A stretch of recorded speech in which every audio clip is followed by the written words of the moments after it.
Hello and welcome. Today's video is going to be on Laplace's equation example with a Neumann boundary condition. So let's recall what a Neumann boundary condition is in general. So the idea is that if you have some axes like this, and you have some set W like there, and you have a U, X, and a Y, and you want to find out what this U of X comma Y is. What you have, though, is a boundary condition on the derivative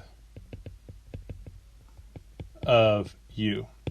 So the derivative, you might be asking, well, what exactly do you mean the derivative? What we actually mean is, of course, the gradient,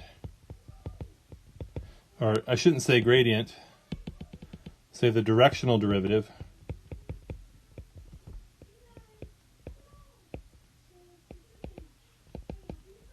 a directional derivative outward from the boundary of the set of W with normal n. So the idea, of course, is that everywhere in the plane on the boundary there within that plane you have a normal vector that points out at perpendicular to the boundary set. And so what you do, of course, is you're going to have your gradient vector dotted with n at the boundary, and you're going to set that equal. You're going to evaluate that on the boundary, of course, and you're going to set that equal to some function, and we'll call it g. Okay, so there's this function. But there's a big but here, and we have to remember this, that note that any Laplace's equation solution must have zero net flux. It's a very definition of what it means to be a boundary condition on any boundary set W like that. And what that means, of course, is if I take an integral of the gradient dotted with the normal, if I actually compute the flux, it has to be zero on average net over the entire boundary.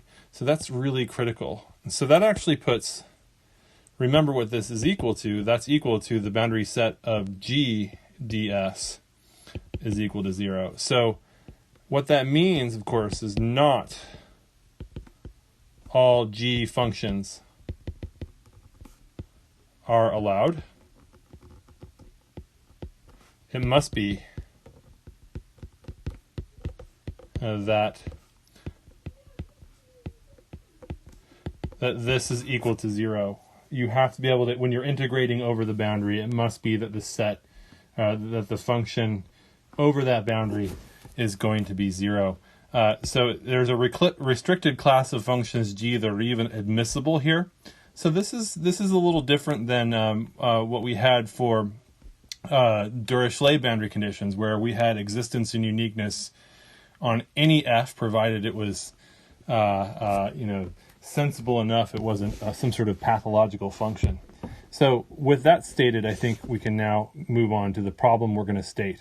Okay, so we're going to take for our set W, it's just going to be the square, and we're going to set it, it'll be a square of pi length and of pi height. All right, so I'll write it this way.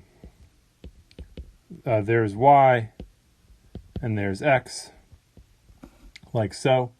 And what we're going to state is basically grad u dotted with n w out this direction here is going to be 0 on this entire extent here. Same way on the other side.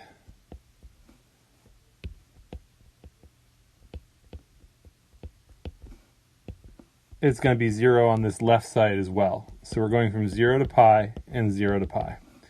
Likewise, if we go on the bottom here, it's going to be grad u dotted with the normal is going to be 0 on this side as well, on that lower half. On the top half, though, we're going to have something a little different. What we're going to say then is that grad u dotted with the normal out the boundary is going to be equal to sine 2x. So that's going to look like this. When we get out to pi, x is equal to pi there, right? So of course, if I do actually check this out now, it's really important to note this, that if I take the integral over the entire boundary, so here's w, and then all four of those sides represent the entire boundary, then if we have our function g ds, well, I can write that as basically just at the y is equal to pi line up there, from 0 up to pi of sine 2x dx, well, that's simply going to be 0. So our condition is checked off there. Okay. But what is n on the boundary? If I'm looking at that, what is that? Well, that should be pretty straightforward. It's clearly going to be the vector 0, 1. It's just going to be the vector that's pointing straight up. That's going to be the normal. Okay, and that, in which case we know that grad u dotted with the normal is simply going to be u, the y partial derivative. Okay, so that means the y partial derivative is sine 2x at y is equal to pi. So that's our boundary condition written in the most concrete, low-tech way we can write it. All right. So with this boundary condition ready, let's now solve the problem. What we have to do then is we're going to use separation of variables to solve it. Of course, our Laplacian is going to be uxx plus uyy is equal to 0. And we're going to take u of x comma y and set it equal to p of x times q of y.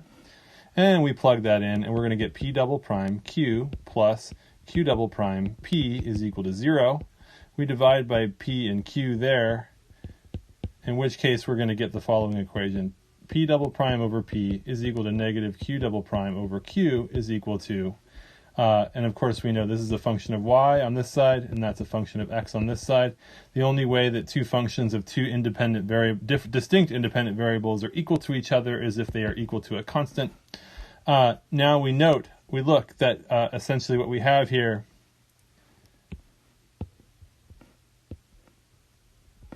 we have this particular boundary value problem. And that boundary value problem is going to be p double prime is equal to lambda p. But we have, of course, these 0 flux boundary conditions, which means that p at 0 has to be equal to p at pi. Again, that right there is x, and that's x equals pi. That's x equals 0. Both of those have to be 0. And I'll circle this in red. That represents this boundary condition on that side and that boundary condition on this side, right? Because when I write that here, grad u dotted with n like that, that's going to be equal to the partial derivative of u with respect to x, plus or minus on the right or left sides. Okay? So either way, we know those are both 0, so it doesn't matter if it's plus or minus. And so this logic right there gets us those boundary conditions. So now, we have this eigenfunction problem. So the eigenfunction problem, again, I'll write it here just in a little bit more compact, less spread out way.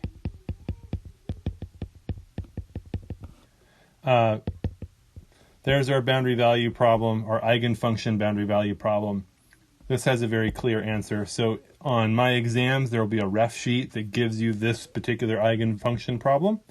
And it's going to be Pn of x is equal to, of course, a naught plus, let me go back up here for a second. It's going to be cosine of n x, and it's going to be lambda n is equal to negative n squared, right? We should also remember that p0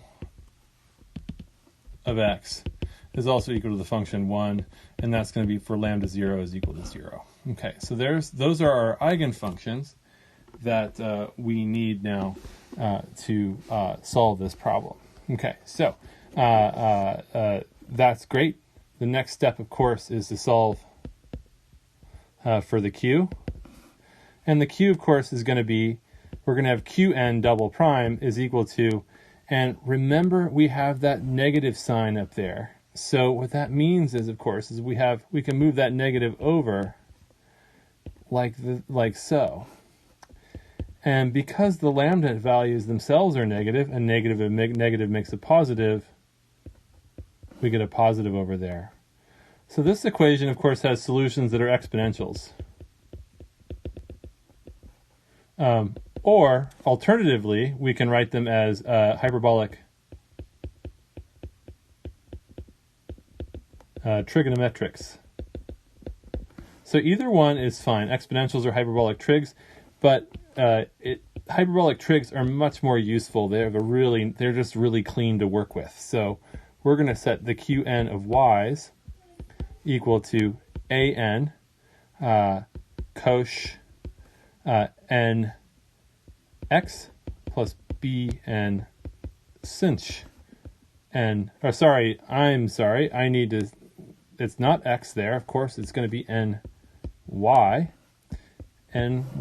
Okay, so sorry for getting a little worked out there. So what we have to do is now figure out what the an and the bn are, and it turns out, of course, we can use the boundary conditions on the y equals 0 side, because we know on that y equals 0 side we also have a zero derivative boundary condition. So again, we had qn of y is equal to an cosh ny plus bn sinh ny, right? Okay, and just so we get it out there, Pn of x is going to be equal to cosine nx for lambda. So for n is equal to 0, 1, 2, 3, 4, and so on up for forever. Okay, so there are our solutions to this equation, but what we have there, of course, is we have of course down here on this side the 0, and that means actually that we have the partial derivative with respect to y is equal to 0 on that bottom half. That implies then, of course, that q prime n of y is also equal to 0 when y is equal to 0. So let's use that fact to see if we can constrain an and bn a little bit. So qn prime of y is going to be n an sinh ny plus bn cosh ny. Okay, and then we evaluate at y equals 0, and then we get n times an times 0 plus bn times 1 is equal to 0, because that's our boundary condition. And that implies, of course, that bn is equal to 0. But we do have one other question, of course. What happens at n equals 0? N equals 0, that implies, of course, that qn itself of y, when n is equal to 0, that's going to be a constant. Of course, that will always have a zero derivative, so we're okay there for n equals 0. So we have that one already worked. That one is satisfied in every condition here. But for all other cases, we have bn is equal to 0 for all other n values. Okay, good. And so that means, of course, then that the an is the free parameter. So what we have here is Qn of y is equal to an cosh ny. Okay, and that's for n equals 1, or 0, 1, 2, 3, 4, up for forever. All right, we can put this all together now. Our U general solution, then, x comma y, is going to be equal to the sum. N starts at 0, goes up to forever, and then we have an cosh ny times cosine nx. Okay. So there we go. There's what we have. So now what we have to do next is we have to figure out what those ANs are. Okay, of course, those are usually determined by the boundary condition on the y equals pi upper boundary. All right, so we should be able to do this. We know that, of course, that boundary is going to be the partial of u with respect to y is equal to sine 2x. Okay. So if I take the partial with respect to y of this whole thing here,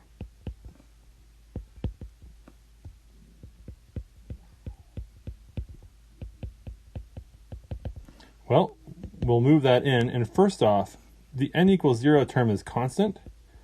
So, of course, you take the derivative of that, it goes away completely. So it's completely gone. So, of course, the a naught term is undetermined.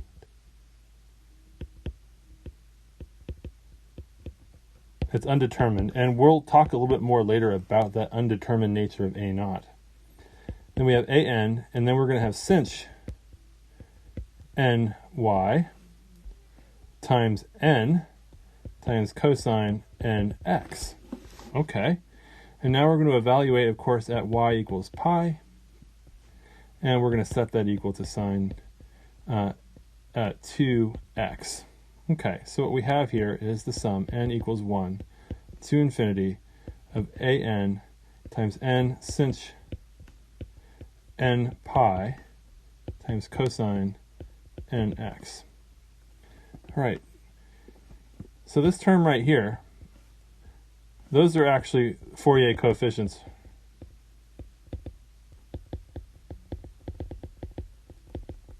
For sine 2x. So clearly what we're looking at here, this thing right here is actually a cosine series that we're going to represent sine 2x for. So this is a bit paradoxical to do this, but it works out fine. So of course what we're going to say then is an is going to be equal to 2 over n times sinh n pi, the integral from 0 to pi of cosine nx times sine 2x dx. What I'm going to do now is bring this over. I'm going to copy that, go to the next page, paste it down, and now what we have to do is solve this equation. We have to actually compute this integral. So what we do is we note that the integral from 0 to pi of cosine of nx times sine 2x dx, if you can plug it into Wolfram alpha or do whatever you want to integrate this, and you'll find out that it's equal to 2 times negative 1 to the n power minus 1 all over n squared minus 4. And that's for n is equal to 1 and also 3, 4, 5, 6, going on so forth. But you see that there's a division by 0 there. And at 0, it turns out, when you go at n equals 2. Okay. Okay, great. And you'll also notice, though, that when n is equal to an even power, that the whole thing is equal to 0. So it's only the n odds that we're actually looking for, so it doesn't matter what the n equals 2 is at all. We can just throw out all the even powers. So what we can do is say that n is actually equal to 2k minus 1, and say that k is going to, of course, start at 1, 2, 3, 4, and go up for forever. And that means, of course, that what we can write here now is an is going to be equal to 8, because we're doing 2. Note that that thing right there is 4 when n is odd. So we're multiplying by another 2 to get 8, divided by sinh of 2k minus 1 times pi, all multiplied by 2k minus 1 quantity squared minus 4, and then also multiplied by, well, that's it. That's good. I think we've got it. That's what the value is for it.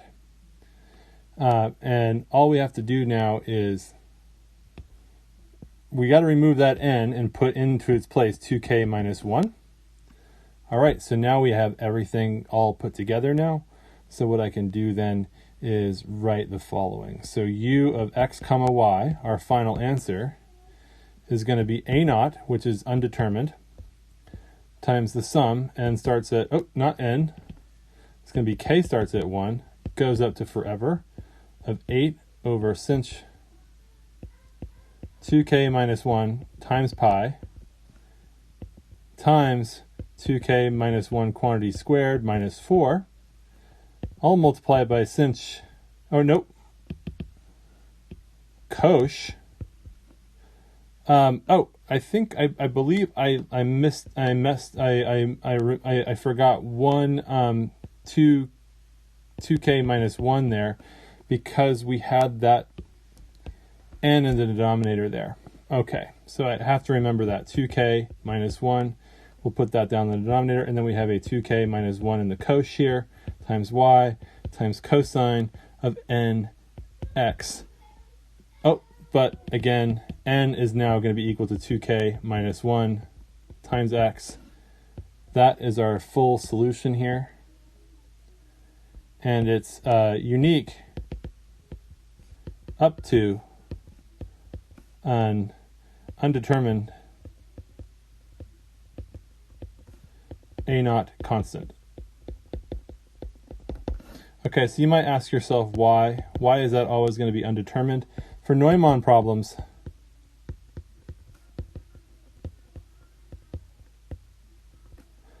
are always unique up to an additive